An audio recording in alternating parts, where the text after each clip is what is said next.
Good evening. Thank you for joining us for the Breaking Bad donation ceremony here at the Smithsonian's National Museum of American History. I'm Melinda Machado, Director of Communications, and I'll be serving as Master of Ceremonies for part of this evening. So please do welcome the Director of the National Museum of American History.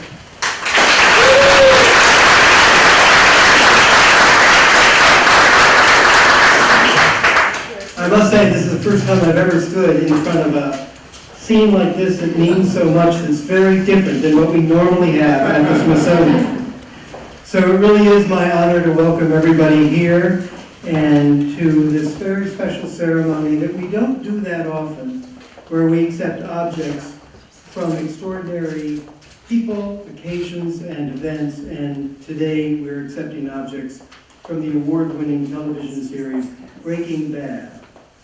Fittingly, we are actually behind the scenes at the museum's Hall of Music, and this is at the center of our future cultural wing. This wing will open in 2018 with incredible exhibitions of our national treasures, about which we're to add, and it really explores a uniquely democratic American culture. So please join me in welcoming Steve Mosco, Chairman of Sony Pictures Television. Just stand, we're going to applaud. I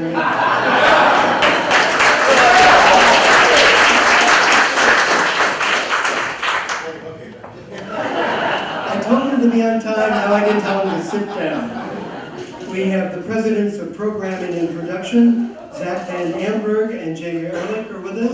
You can stand.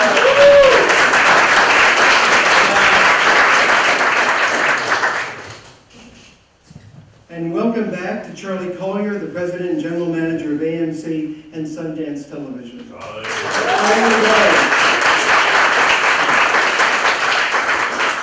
We are honored to be joined by so many of the cast members, creators, and producers who came together to create Breaking Bad. Thank you very much for coming from across the country to donate these objects, which really do embody the complex genius of the show and are known to the fans across the globe. Breaking Bad is one of the finest examples of the transformative power of storytelling.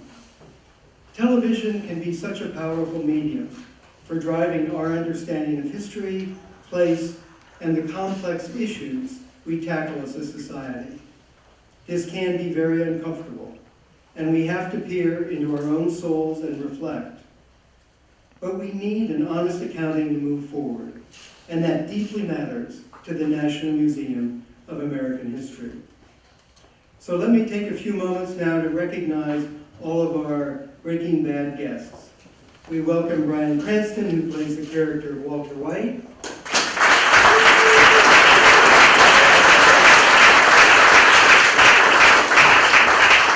And Aaron Paul, who plays Jesse Pinkman.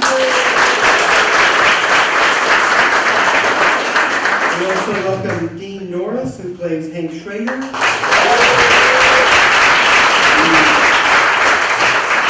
Jonathan Banks, who plays Mike.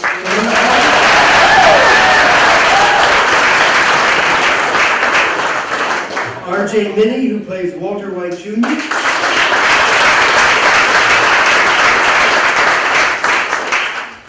On the production side, we are honored to welcome Vince Gilligan, creator and executive producer.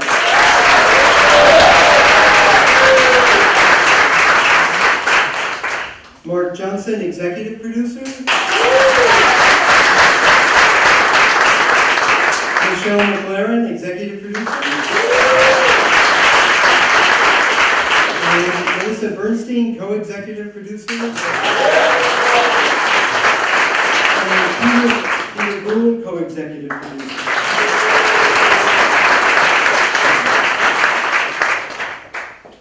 Breaking Bad is a reflection of our nation's unbelievable cultural vitality and the continued evolution of the American story.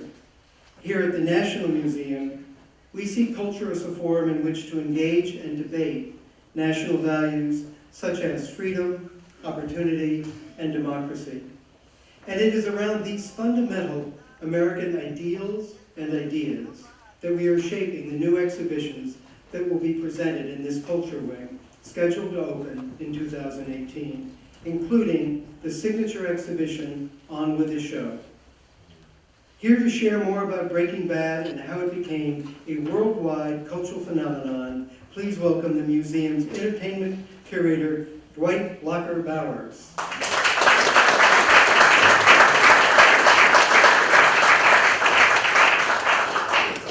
Good evening. I would like to say I've collected a lot of things at the Smithsonian, but it gives me great pause to think that I'm the man who brought crystal meth to the museum. I'd like to add my welcome to all of you, especially to our guests from Sony Pictures Television and the cast and creative crew of Breaking Bad.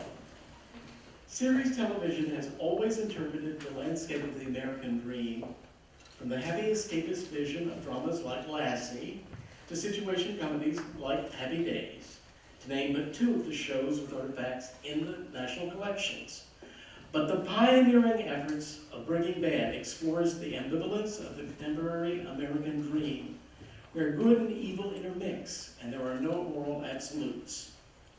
In its story, created brilliantly by Gilligan, it tells the dark tale of Walter White, a high school chemistry teacher who is diagnosed with terminal cancer, and with one of his students as his partner, he starts making methamphetamine to ensure his family with financial security. The series has won great acclaim, which has resulted in 16 Emmys and status in the Guinness Book of World Records as the highest rated television show of all time, and I think that deserves some applause.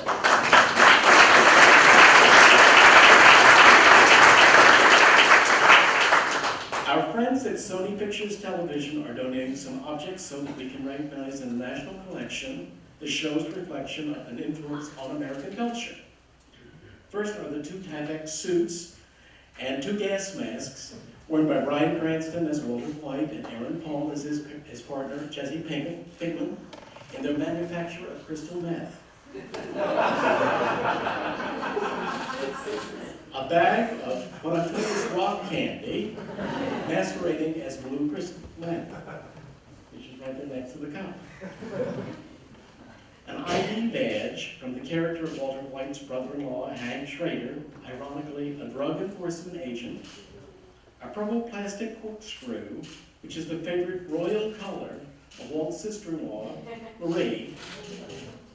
A paper cup from the restaurant Los Pollos Hermanos, an Albuquerque fast food eatery that launders drug money. Remember that the next time you order chicken. A Better Call Saul matchbook advertising the business of Walt and Jesse's fast-talking lawyer. The pork pie hat, known as the Heisenberg hat, that Walter White wears, named after his alter ego, the renowned German scientist Werner Heisenberg, who founded the uncertainty principle, and a sketch of Heisenberg, which was featured on the series. And that brings us to the signing of the deed of gift, which formally recognizes the donation here. To do so, we have three representatives from Sony, and they are Steve Lusko, Chairman, yes, Chairman of Sony Pictures Television, Zach Van Amber, and Jenny Ehrlich, both presidents of programming and production for Sony Pictures Television. After the deed is signed, we'll meet some of the cast and crew. Steve, Zach, and Jenny, the deed is signed. This makes it official, right? That makes it official. Read it first. Are you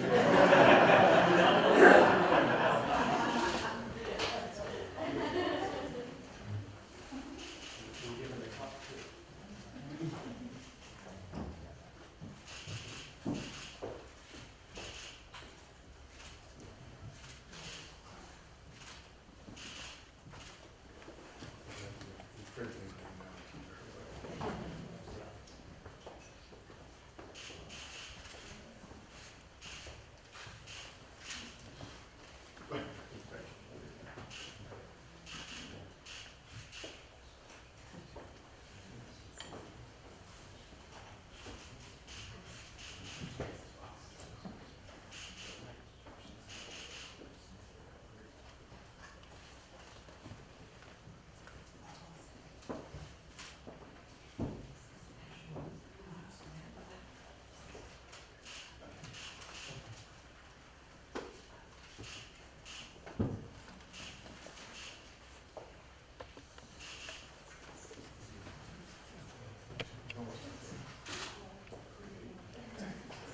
Thank you very much for that great introduction. I have to say, as someone who grew up outside of Washington, the Baltimore area, I used to make every class trip when I was a kid to the Smithsonian. And I don't think in my wildest dreams I ever imagined I'd be back here today with this great honor, so thank you very much.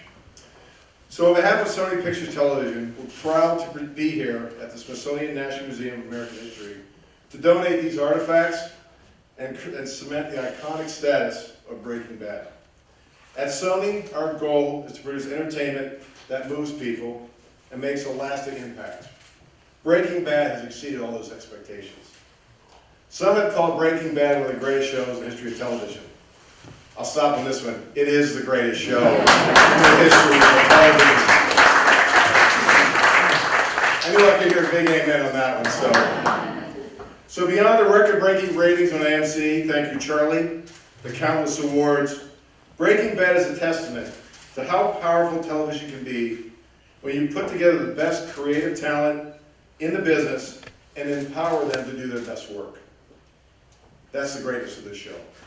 So with that, I'd like to introduce Zach Van Amber, who along with Jamie Ehrlich, really oversaw and were instrumental in the production of the show Breaking Bad. Zach. Thanks, Steve.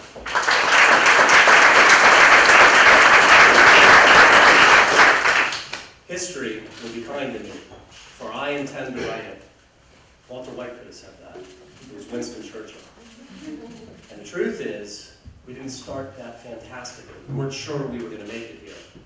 But now take a look. Here we are with our family, our friends, our fans at the Smithsonian. We did okay. Thank you for that. We appreciate the honor. The journey actually started with a phone call, and that phone call was to Vince Gilligan. Jamie Ehrlich and I were running various groups at Sony Pictures Television, and we wanted a new sci-fi show. Vince had done the X-Files and had written Hancock. And he was the guy to call, so we called him and we said, Vince, come on in. And he made the trip over. Pitched him. We said, hey, listen, sci-fi is underrepresented on television. You did the X-Files. You did it with such excellence. We're ready. Let's do it. And he said, guys, as you'll hear him speak, thank you so much. And all his humility and kindness. And he said, I don't think so. And I've got this guy in my head. He's a character. It's not a show, but he's just in there. And I can't get him out. And he described Walter White. And when you describe Walter White, as White did, you start to hear about a guy that you don't really root for, you don't really feel anything for. Maybe contempt, maybe disdain, certainly judge him. But he came alive. And as Vince talked about Walter White and his journey and what this ambitious show was going to take on, it became a show. It wasn't just an idea. So Jamie and I grabbed the wishbone that was Vince Gilligan, and I was running cable, and this was a cable show. So Vince and I got in a car and we drove around town, and I was positive. We got the greatest story ever. It's about Walter White. Listen to what he does. And we drove everywhere, and every single network said, are you nuts? That's not a show. But I got a couple phone calls back. We had some good things going, and they said, what if Walter White was a bank robber? And I called Vince and I said, hey, he's a bank robber. And he said, no, he's a chemistry teacher turned crystal meth dealer. He's not a bank robber. Could he be a counterfeiter? No, he couldn't. Vince said, this is the story I want to write. And he had real conviction. And so we finally sold it to FX. Our journey continued.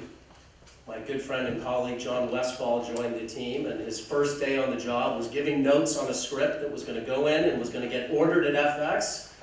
And we were home free until we weren't.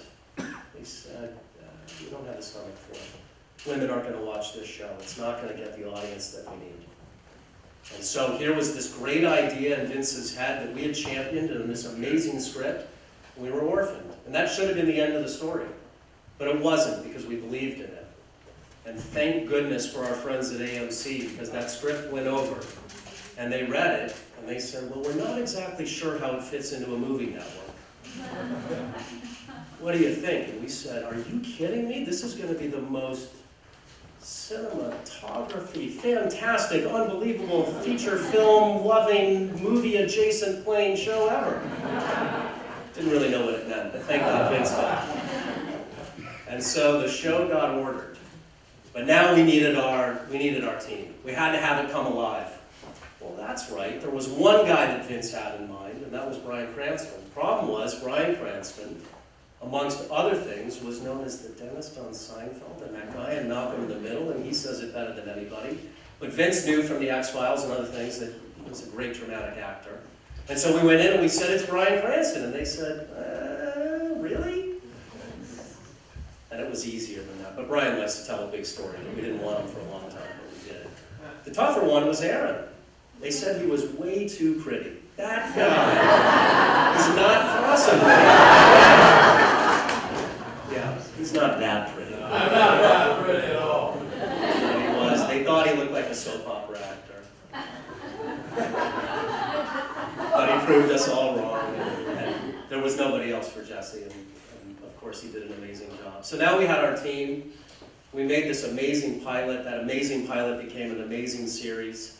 Thanks to all the support and viewership and belief, we were able to complete that story in epic proportion.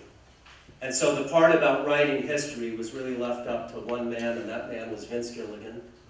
And he did an amazing job, and we honor you today, and we honor the show. And I think Melinda's going to come back up and say a few words, but soon enough we'll hear from Vince. Thank you.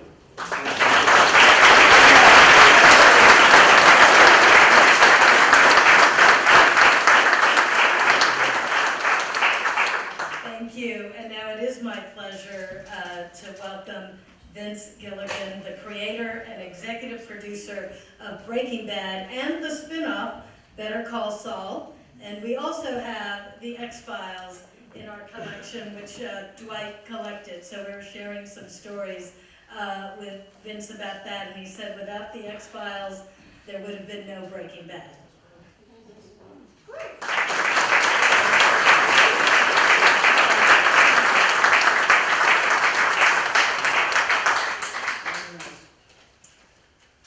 So I grew up about 90 miles south of here, and I lived in a little town of Farmville, Virginia. And back then, in the mid-'70s, I wanted nothing more in the whole wide world than to be an astronaut. That's all I thought about. It's all I wanted to do when I grew up. So you can imagine what the Smithsonian's National Air and Space Museum meant to me. I visited on elementary school field trips, and it was like this wonderland. It was this sensory overload of an experience. All these amazing flying machines, arrayed as far as the eye could see, even hanging from the ceiling. And in the gift shop, they sold freeze-dried ice cream, Neapolitan. It was chocolate, vanilla, and strawberry, and it was the best food ever, because it's what the astronauts ate. And I'd stand there in this museum, in this tabernacle of aviation, staring up at Chuck Yeager's X-1 rocket plane, staring up at the Apollo 11 command module. And I think, man, someday, some aircraft or spacecraft I fly is going to be displayed right here. But it never happened.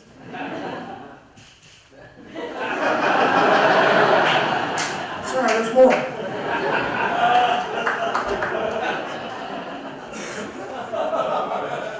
Cut to the year 2005, or thereabouts. I was going on 40 years old. I'd never even so much as gotten my pilot's license. I was an absolute loser. And that was the year that I came up with what was arguably the dumbest idea for a TV show ever. Here's the tagline. 50-year-old high school teacher finds out in the first 15 minutes of the first episode that he's dying of cancer. So to make money for his family, he decides to cook crystal meth. Hey, what's not to love? Studios were lining up for it. Well, as you heard from Zach, not really, not in the least. Back in those days, as you heard, I can't tell you how many people responded to that pitch with blinking disbelief. But to their everlasting credit, Sony didn't blink. Zach Van Amberg and Jamie Ehrlich were the first to say yes. And they and Steve Moscow, and then later on Michael Linton, did something that big Hollywood studios are not typically known for. They took a chance on something different. They took that chance, in fact, for the simple reason that Breaking Bad was different. Right or wrong, good or bad, at least it wasn't more of the same old thing. And then Charlie Collier, where's Charlie? Where's Charlie? Charlie Collier, Josh Sapan, and Ed Carroll at the AMC network, God bless you, signed on as well. And I will be forever grateful to you and to all you guys for taking a big bet on what was one heck of a long shot. kind of a moonshot of a long shot, if you will. And that brings us to tonight. I honestly thought Breaking Bad would never even get made. But if you had told me in 2005 that props from our show would eventually find their way into the Smithsonian's National Museum of American History. Let me say that again, because it sounds so good. Breaking Bad props on display in the Smithsonian's National Museum of American History.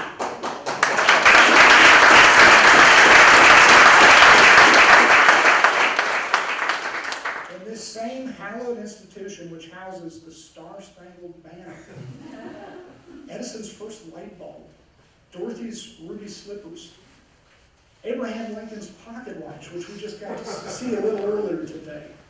If you had told me that back then, I would have thought that you were using too much of Walter White's product. Yet, here we are.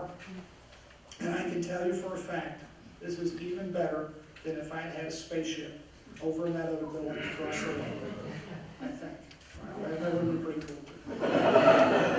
On behalf of the actors, the producers, writers, and directors, the cast and crew of Breaking Bad, for whom our show was a 6-year labor of love, I thank you from the bottom of my heart for this wonderful honor. It means the world to me and to us. Thank you so much.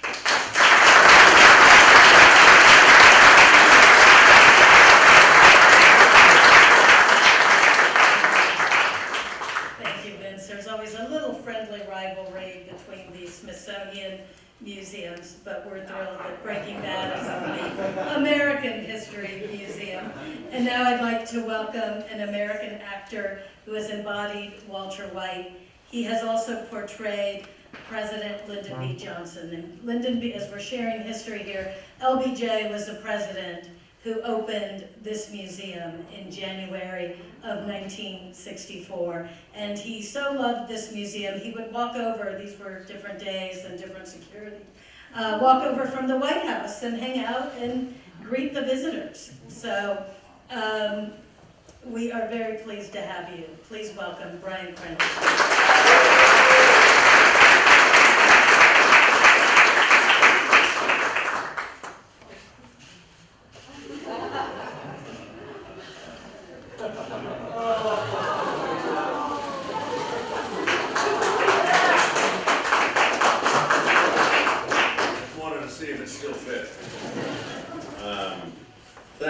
Thank you, everybody. Boy, it feels strange putting that back on.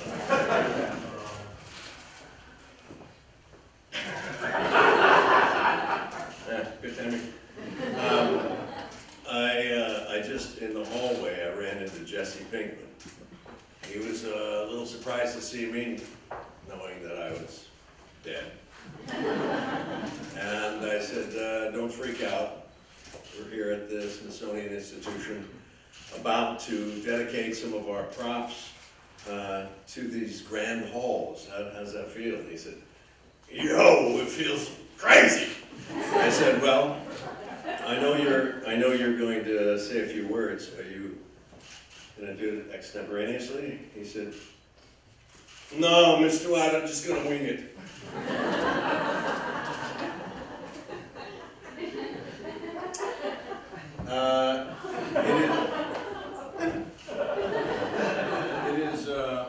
It is a pleasure to be here. Thank you to John Gray for allowing us to enter your home, and hopefully we will be good guests.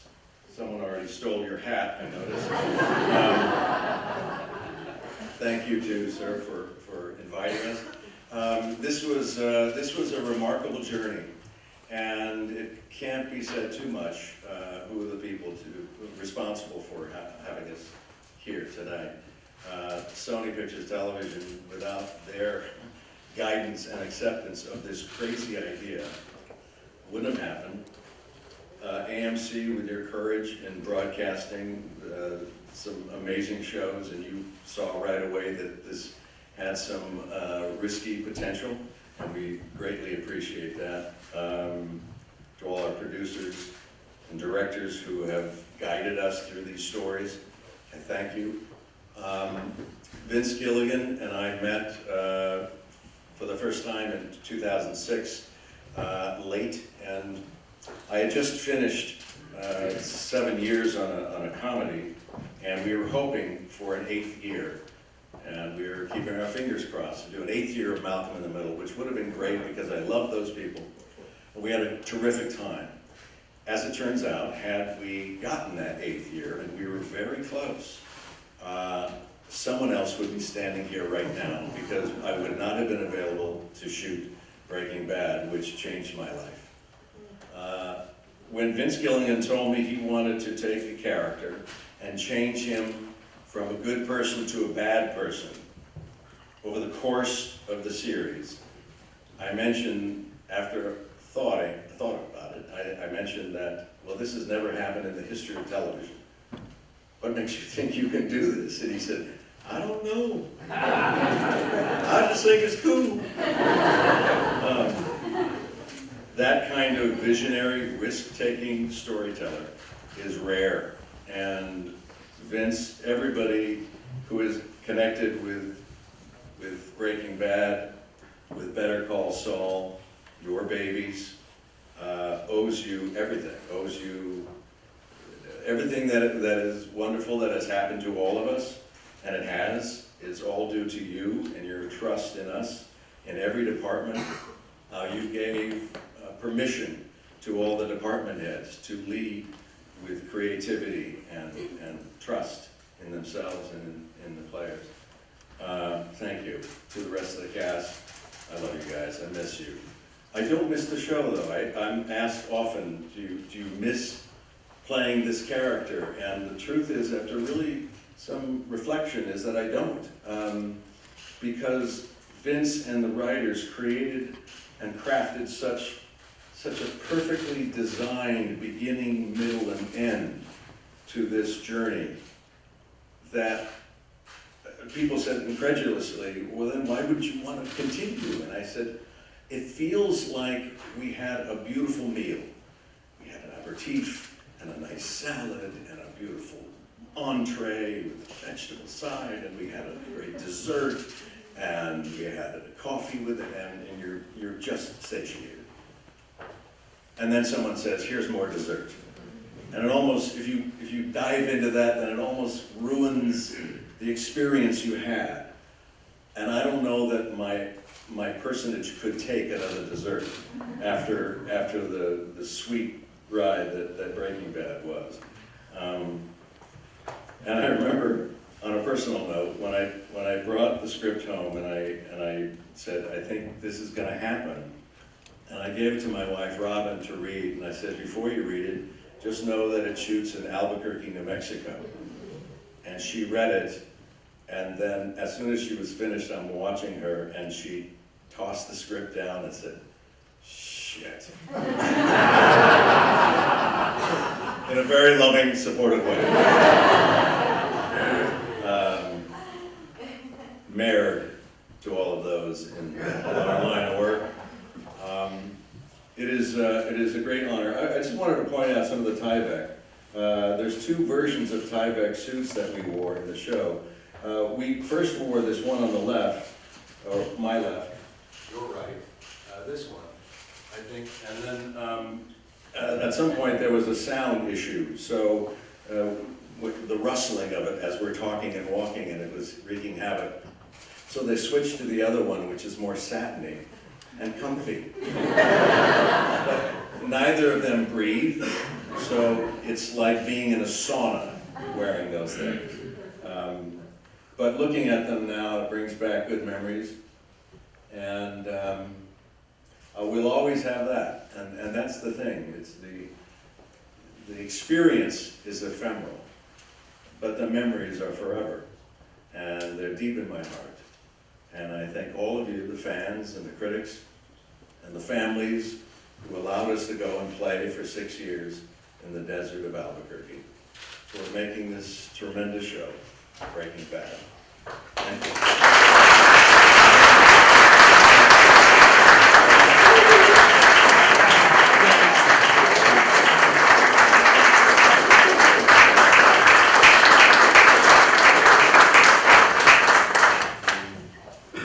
Thank you, Brian. And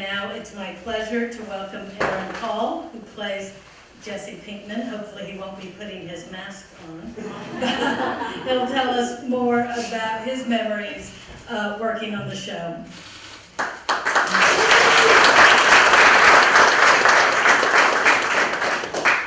I mean, how am I supposed to follow all of these incredible speeches and people? My God, I've never been to the Smithsonian. I've never been to DC. This is an incredible welcome, so thank you. This honor is just unreal.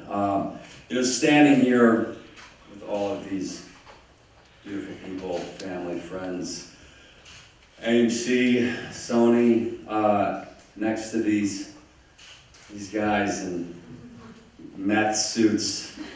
It's an emotional experience. It's just, it's unreal. I moved to LA when I was 17 years old from Idaho, chasing after the dream, chasing after, trying to be an actor. Many years of ups and downs.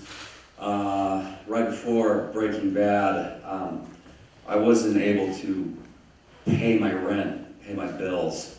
And is at a point where, do I give up on this dream of mine? And the answer was always no way. That can't happen. I went in after reading Breaking Bad, and my first meeting was with Vince and Melissa, and it was easily the greatest script I've ever read. So of course I was unbelievably terrified. And I did a couple scenes, and I remember apologizing afterwards because I just kept forgetting my lines. And Vince said, "Don't worry, it's okay." And for some reason, they ended up hiring me. So thank you, thank God. Because of course, it changed my life. It changed everyone's life involved with Breaking Bad. Who knew meth could really bring us to the Smithsonian?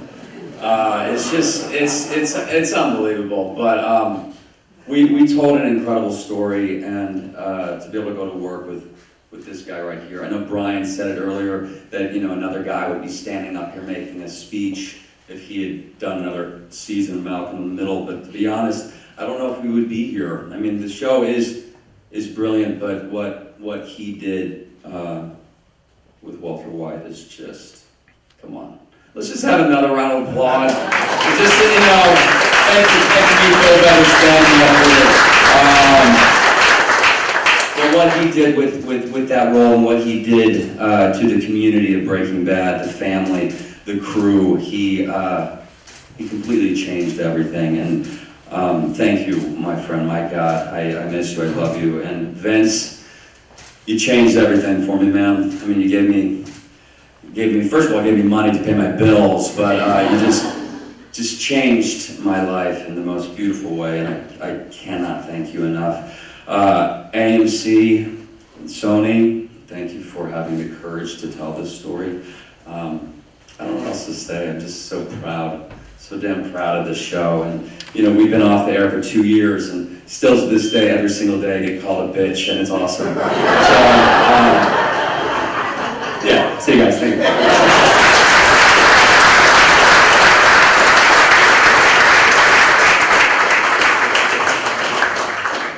Thank you. So as we conclude our ceremony, I'd like to just leave all of you with a few closing thoughts and explain the logistics of the press interviews and the photo opportunities we're going to be doing. At the National Museum of American History, we are storytellers. But as a museum, our uniquely defining quality is that we tell those stories through our unparalleled collection of national treasures. Our thanks to Sony Pictures Television for the generous donation of the Breaking Bad objects.